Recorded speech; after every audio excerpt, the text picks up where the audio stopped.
അല്ല, കഴിഞ്ഞ 3 പതിറ്റാണ്ടായി പുഷ്പൻ എങ്ങനെയാണ് ജീവിച്ചതെന്ന് നമുക്കൊക്കെ അറിയാവുന്നതാണ്. ഈ 3 പതിറ്റാണ്ടിലും പുഷ്പനെ ആര് പോയി കണ്ടാലും നിലവിലുള്ള രാഷ്ട്രീയ സാഹചര്യങ്ങളെക്കുറിച്ചും അതുമായി ബന്ധപ്പെട്ട കാര്യങ്ങളെക്കുറിച്ചും ചർച്ച ചെയ്യാനും അദ്ദേഹത്തിൻ്റെ സഖാവിൻ്റേതായ അഭിപ്രായങ്ങൾ പറയാനും തയ്യാറായി വരുന്നത് നമുക്ക് കാണാം. അനീതിക്കെതിരെയുള്ള പോരാട്ടത്തിൻ്റെ ഒരു കരുത്തായിരുന്നു പുഷ്പൻ എന്നുള്ളത് നമുക്കറിയാം. 1994 നവംബർ മാസം 25-ന്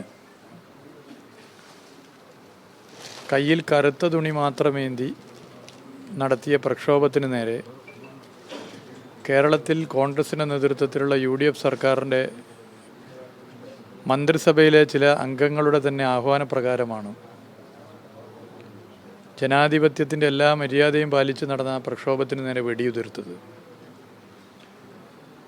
എങ്ങനെയാണ് വലതുപക്ഷ പ്രസ്ഥാനങ്ങൾ ഭരണം നടത്തുമ്പോൾ പോലീസിനെ ഉപയോഗിക്കുന്നതെന്നുള്ളതിൻ്റെ ഏറ്റവും വലിയ ഉദാഹരണമാണ് കൂത്തുപറമ്പ് സംഭവം. എന്നൊക്കെ കേരളത്തിൽ കോൺഗ്രസിൻ്റെ നേതൃത്വത്തിലുള്ള UDF ഗവൺമെൻറ്റുകൾ ഭരിച്ചിട്ടുണ്ടോ അന്നൊക്കെ ജനകീയ സമരങ്ങളെ ചോരയിൽ മുക്കി കൊല്ലാനുള്ള ശ്രമമാണ് നടത്തിയിട്ടുള്ളത്.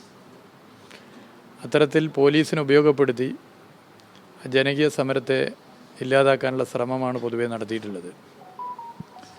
ഇന്ന് കേരളത്തിൽ ജനകീയ സമരങ്ങൾക്ക് നേരെ ഇത്തരത്തിലുള്ള സമീപനം സർക്കാർ സ്വീകരിക്കുന്നില്ല. കാരണം LDF ആണ് കേരളം ഭരിക്കുന്നത്.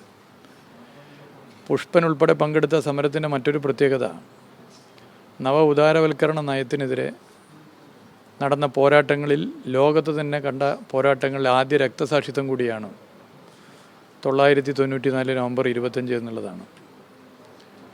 5 സഖാക്കൾ വെടിയേറ്റ് അപ്പോൾ തന്നെ നമുക്ക് നഷ്ടപ്പെട്ടു. പുഷ്പൻ പിന്നീട് 3 പതിറ്റാണ്ടോളം വെടിയേറ്റ പുഷ്പൻ എങ്ങനെ ജീവിച്ചു എന്നുള്ളത് നമുക്കറിയാം. കൈകളിൽ ആയുധമേന്തിയിട്ടായിരുന്നില്ല സമരം. കറുത്ത തുണി മാത്രമേ കൈകളിലുണ്ടായിരുന്നുള്ളൂ. അന്ന് DYFI ആഹ്വാനം ചെയ്തത് കരിങ്കൊടി കാണിക്കാനാണ്. കയ്യിൽ കറുത്ത തുണിയേന്തിയുള്ള സമരം. കയ്യിൽ കറുത്ത തുണിയേന്തിയുള്ള സമരം നമ്മുടെ രാജ്യത്തിൻ്റെ സ്വാതന്ത്ര്യ സമരവുമായി ബന്ധപ്പെട്ട് ബ്ലാക്ക് ഫ്ലാഗ് പ്രൊട്ടസ്റ്റ് എന്നുള്ള നിലയിൽ ആരംഭിച്ചതാണ്.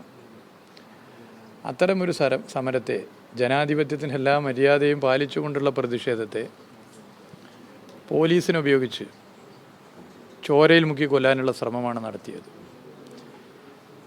എന്താണ് കോൺഗ്രസ് ഭരിക്കുന്ന സംസ്ഥാന സർക്കാരുകൾ ഭരിക്കുമ്പോഴും ഇടതുപക്ഷ സർക്കാരുകൾ ഭരിക്കുമ്പോഴും പോലീസിൻ്റെ നിലപാടുകൾ എന്നുള്ളതിൻ്റെ ഏറ്റവും വലിയ ഉദാഹരണമാണ് 1994 നവംബർ 25-ലെ ജനകീയ സമരത്തെ ചോരയിൽ മുക്കി കൊല്ലാനുള്ള ശ്രമം. എന്നൊക്കെ കേരളത്തിൽ UDF ഭരിച്ചു അന്നൊക്കെ പോലീസിനെ ഇത്തരം കാര്യങ്ങൾക്ക് വേണ്ടി ഉപയോഗിക്കുന്ന നിലപാടാണ് സ്വീകരിച്ചിട്ടുള്ളത്.